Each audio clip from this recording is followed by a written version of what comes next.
দুইটি জিনিস আলেমদের জন্য খুবই ক্ষতিকর, খুবই খারাপ। হিরস আর কিবির, লোভ এবং অহংকার। কোনো আলেমী দ্বীনের মধ্যে এই দুই জিনিস বেশি মাত্রার ক্ষতিকর। ये उनमें नहीं होना चाहिए।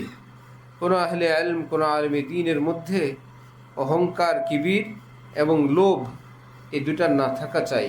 লোভ মানুষকে চরমভাবে জলিল করে, বেইজ্জত করে। মানুষের সামনে তার আচরণগুলো দৃষ্টিকটু হয়। তার ভিতরকার সেই লোলুপ দৃষ্টিভঙ্গি, তার আচরণ, তার খাদ্য খাবার গ্রহণ করা, তার লোকমা নেওয়া, কোনো লোভনীয় বস্তুর দিকে লোভনীয় দৃষ্টিতে তাকায় থাকা ইত্যাদি, এটা মানুষকে চরমভাবে অসম্মানিত করে, নিচু করে। এমনকি কেউ টাকা পয়সা গুনতেছে, সেই দিকেও তাকাইতে নাই। সে ভালো কিছু খায় পরে, সেই দিকে তাকাইতে নাই। লা তামুদ্দান্না আইনাইকা ইলা মা মাত্তানা বি। নবীজিকে আল্লাহ পাক বললেন, কাকে আমি দুনিয়ার কি সব নিয়ামত দিলাম, আপনি চোখ তুলে দেখবেনও না সেই দিকে। নাহমাদুহু ওয়া নুসাল্লি আলা রাসূলিহিল কারীম, আম্মা বাদ। फरमाया, एक बात अहले इल्म के काम की बताता हूँ कि दीन पर अमल करने का मदार सल्फ़ सालिहीन की आज़मत पर है। आलिम तालिबे इल्मদের অত্যন্ত দামি গুরুত্বপূর্ণ একটি কথা বলছি। দ্বীনের উপর আমল করার বুনিয়াদ এবং ভিত্তি হল মহান আকাবির আসলাফের প্রতি শ্রদ্ধা ভক্তির উপর। इसलिए हत्तल इम्कान उन पर एतराज़ व तनकीस की आँच न आने देना चाहिए। এজন্য যথাসম্ভব সে মহান আকাবির আসলাফ সালফে সালিহীন তাদের উপরে কোনো ওজর, অভিযোগ, কোনো আপত্তির দাগ যেন না লাগে, যথাসম্ভব এই চেষ্টা করবে। मौलवी होना कोई खुशी की बात नहीं, दीनदार होना खुशी की बात है। आलिम হয়ে যাওয়া, মুফতি হয়ে যাওয়া, মুকাররির ইত্যাদি ইত্যাদি হয়ে যাওয়া, এটা এমন বড় খুশির বিষয় নয়, বরং দীনদার হইতে পারা এটা খুশির বিষয়। ज़्यादा खाने से जिस्म ताज़ा और कल्ब मुकद्दर होता है। অতি ভক্ষণের দ্বারা দেহ তাজা হয়, শক্তিশালী হয়, অন্তরাত্মা ধুলা দূষরিত, অন্ধকার হইতে থাকে। और कम खाने से जिस्म कमज़ोर हो जाता है मगर कल्ब को ताजगी होती है। আর খাদ্য খাবার কন্ট্রোলের মধ্যে খেলে, অল্প খেলে দেহ তো অত শক্তিশালী হয় না, কিন্তু অন্তরাত্মা সজীব সতেজ থাকে, शक्तिशाली है। इल्म और उसके साथ सोहबत की बड़ी ज़रूरत है। इल्म प्रयोजन, इल्मेर साथे कोनो कामिल अल्लाहवालार सोहबत एवं सान्निध्य खूबी प्रयोजन। सोहबत से वाकिफियत भी होती है। कोनो कामिल अल्लाहवालार सोहबतेर द्वारा तुम्हार इल्मो বৃদ্ধি পাবে, এলেমের মধ্যেও বরকত হবে। বড়ি জরুরত হ্যায় শেখ কি, যে হক্কানি কোনো কামেল শেখ আল্লাহওয়ালার একজন মানুষের জীবনে খুবই প্রয়োজন। মেরি কিতাবে কাফি নেহি, শুধু কিতাব যথেষ্ট নয়। হজরতওয়ালা করাচি বলতেন, দেখো ভাই, আসমানি কিতাব ছোট বড় মিলায়ে 104, আর আম্বিয়ায়ে কেরামের সংখ্যা লক্ষাধিক, 1 লক্ষ বা 2 লক্ষের অধিক। মাত্র কিতাব বড় 4, ছোট বড় মিলায়ে 104, আর নবী রসুলের সংখ্যা লক্ষের ঊর্ধ্বে।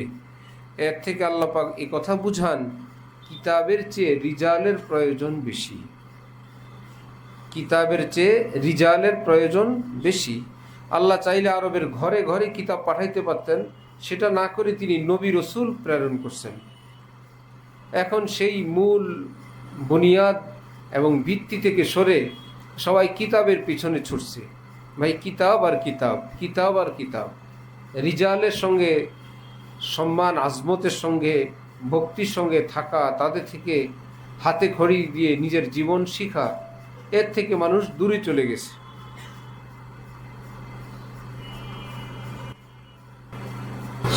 दो चीज़ें अहले इल्म के वास्ते बहुत बुरी मालूम होती है।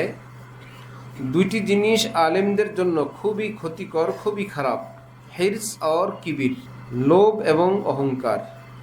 কোনো আলেম দ্বীনের মধ্যে এই দুই জিনিস বেশি মাত্রার ক্ষতিকর। ये उनमें नहीं होना चाहिए। কোনো আহলে ইলম, কোনো আলেম দ্বীনের মধ্যে অহংকার, কিবির এবং লোভ এই দুটা না থাকা চাই। লোভ মানুষকে চরমভাবে জলিল করে, বেইজ্জত করে। মানুষের সামনে তার আচরণগুলো দৃষ্টিকটু হয়।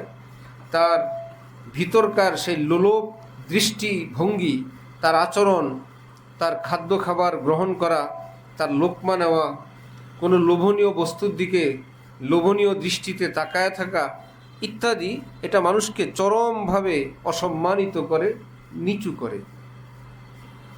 এমনকি কেউ টাকা পয়সা গুনতেছে, সেই দিকেও তাকাইতে নাই। সে ভালো কিছু খায় পরে, সেই দিকে তাকাইতে নাই। লা তামুদ্দান্না আইনাইকা ইলা মা মাত্তানা বি। নবীজি আল্লাহ পাক বললেন, কাকে আমি দুনিয়ার কি সব নিয়ামত দিলাম, আপনি চোখ তুলে দেখবেনও না সেই দিকে। ওয়ালাকাদ আতাইনাকা সাবআম মিনাল মাসানি ওয়াল কুরআনাল আযীম। আমি তো আপনাকে সূরা ফাতিহা দিলাম, আমি তো আপনাকে কোরআনে পাক দিলাম। আপনি এত বড় নিয়ামত পাওয়ার পর আপনি সেদিকে দেখবেন কেন? এত বড় নিয়ামত। মান লাম ইস্তাগনি বিল কুরআন ফালাইসা মিন্না। হযরত রাসূলুল্লাহ সাল্লাল্লাহু আলাইহি ওয়াসাল্লাম ইরশাদ করেন যে কোরআন পেয়ে খুশি না, মুস্তাগনি না, অমুখাপেক্ষী না, যে আমার কাছে কোরআন আছে তো সবই আমার কাছে, সে আমার কামেল উম্মত না, সে আমার বৈশিষ্ট্যমণ্ডিত উম্মত না, তার মধ্যে অনেক কমতি, অনেক ত্রুটি। আল্লাহু আকবার। বিভিন্ন সময় খাদ্যের মজলিস, খাবারের মজলিস বসা হয়, তো এরকম কোনো মানুষের আচরণ সবার চোখে পড়ে যায়।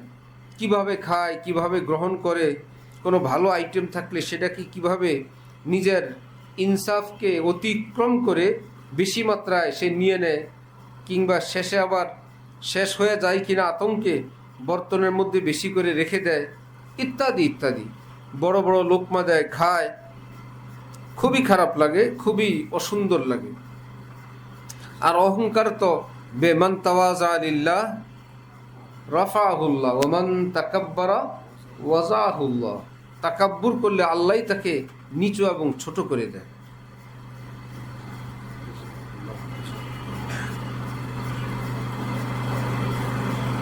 আল্লাহ আমাদেরকে তৌফিক দান করেন।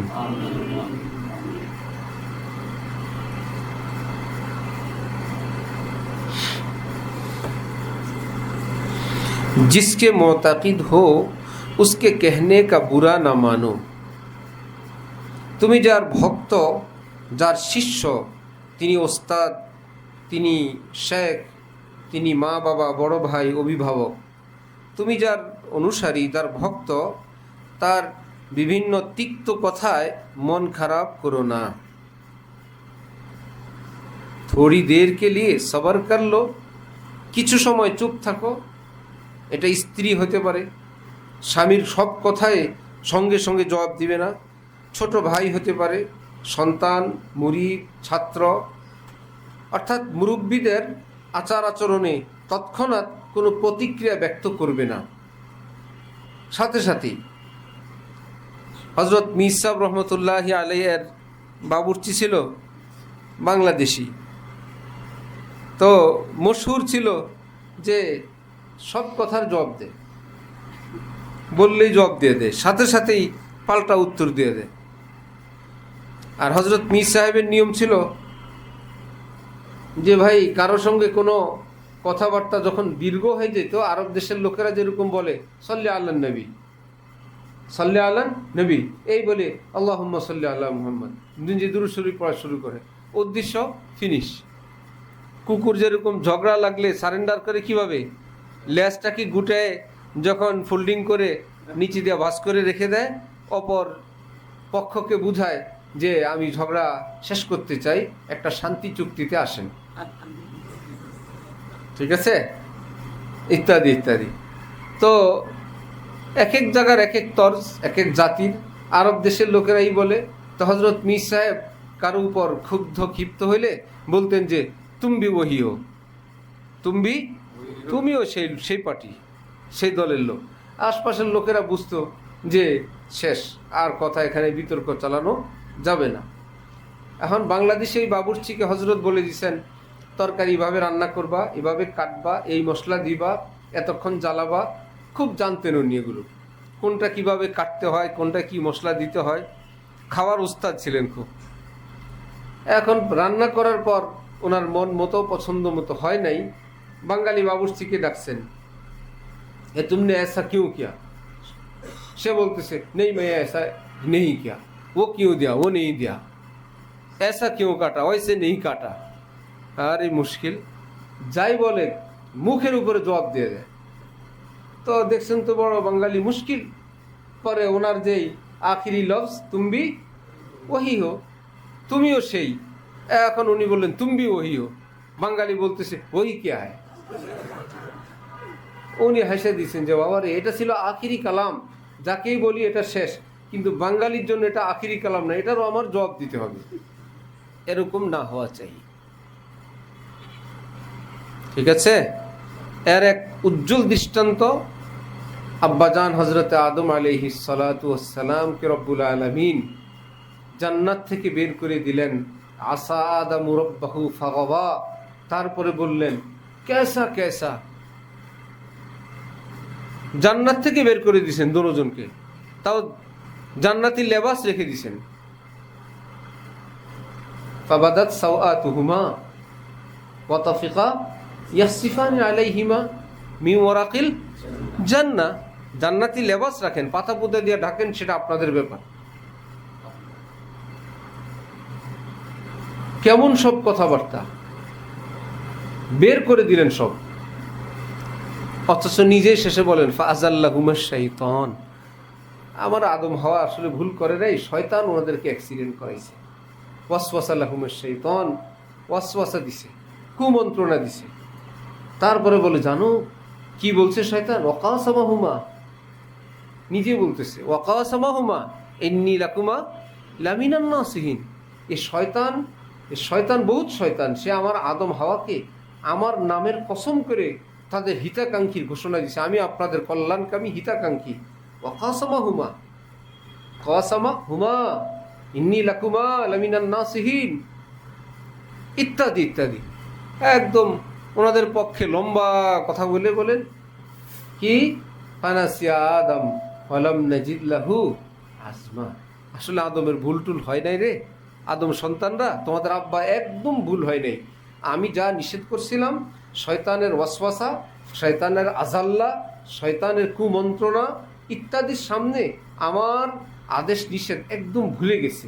ওয়ালাম নাজিদ লাহু আজমা, আমার আদেশ অমান্য করার এক বিন্দু ইচ্ছা আদমের ভিতর ছিল না। সুতরাং আদম বেকুসুর খালাস।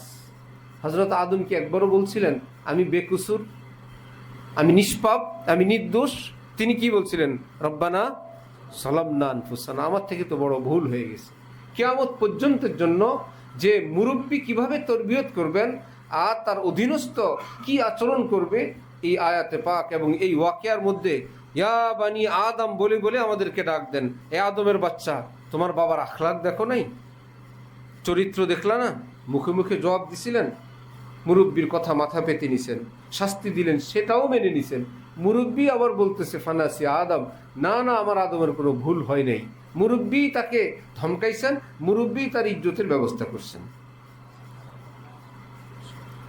তাহলে স্ত্রী হোক, ছোট ভাই হোক, আমরা যেটা হই, সন্তান হই, শিষ্য হই, মুরিদ হই, মুরব্বীর কথায় কথায় জবাব না দেওয়া চাই। হযরত হাকিমুল উম্মত থানবী বলতেছেন যে জিসকে মোতাকিদ হো, যার তুমি অধীনস্থ, যার তুমি ভক্ত শিষ্য, উসকে कहने का বুরা না মানো, তার তিক্ত আচরণগুলোকে তুমি খারাপভাবে নিও না। থোড়ি দের কে লিয়ে সবর কর লো, কিছু সময়ের জন্য একটু সবর করো, শায়দ ইয়ে ইমতিহান হি লেতে হইতে পারে তোমার একটু পরীক্ষা নিচ্ছেন, होते पारे कि ना, देखिए अखलाक केमन, आचरण केमन इत्यादि। अगर वो उसका इम्तिहान होना पहले ही बता दें तो फिर इम्तिहान ही क्या हुआ। आगे থেকেই যদি তোমাকে বলে দেয় আমি কিন্তু তোমাকে এভাবে পরীক্ষা নিব, এটা কি আর পরীক্ষা থাকলো? আর তো পরীক্ষা থাকলো। সখতিয়া শেখ কি হে ফানা কে লিয়ে, করাচি হজরতের শের, যে নিজের ওস্তাদ মুরব্বির কঠোরতা, কঠোর ভাষা, তোমার ভিতরের আমিত্ব বড়ত্ব সেটাকে শেষ করার জন্য, যে আমিত্ব বড়ত্ব তোমাকে শেষ করবে, তোমার ভিতরের আমিত্ব বড়ত্ব যা তোমাকে চরমভাবে জলিল করবে, বেইজ্জত করবে, সেই নষ্ট বৈশিষ্ট্যকে ধ্বংস করার জন্য সখতিয়া শেখ কি হে ফানা কে লিয়ে, শেখের এই কঠোর আচরণ। দাঁড়াও, কান ধরো, উঠো বসো, যাও পিছনে যাও, গাধা কোথাকার, বেওকুফ কোথাকার, এসা তেসা, নালায়েক কোথাকার, আহমক। মহল্লা এত মানুষের সামনে আমাকে বললো, আর তোমাকে রুমের ভিতর নিয়ে দিলে বললে তো তোমার ভিতরের কিবিরের পয়েন্ট আরো বাড়বে। আমি এসা লোক, আমার এসলা পর্যন্ত পার্সোনাল কামরায় হয়, আমি তো বড় শাহ সাহেব। তো ভিতরে যে অহংকার শেষ করতে চাইছিল, শেষ হবে না আরো বড় হবে, আরো বড় হবে। এটা তো চিকিৎসার একটা পদ্ধতি, সবার সামনে তোমাকে। আর কুদরতে এলাহিয়ার নিজাম, যেই বাচ্চারা কোনো শায়েখের নিকট যায় আর শায়েখ তাকে এভাবে শাসন করেন, উপস্থিত লোকদের দৃষ্টিতে ওই লোকের সম্মান আল্লাহ সবার অন্তরে দান করে দেন। কেউ বলে না শয়তান খারাপ বলে, আল্লাহ কেমন মানুষ, কত কোরবানি, শায়েখের এই ধমক খাইছে, কোনো না কোনো ভাবে আল্লাহ পাক তার ইজ্জত সবার মনে দিয়েই দেন, কোনো টেনশন নেই।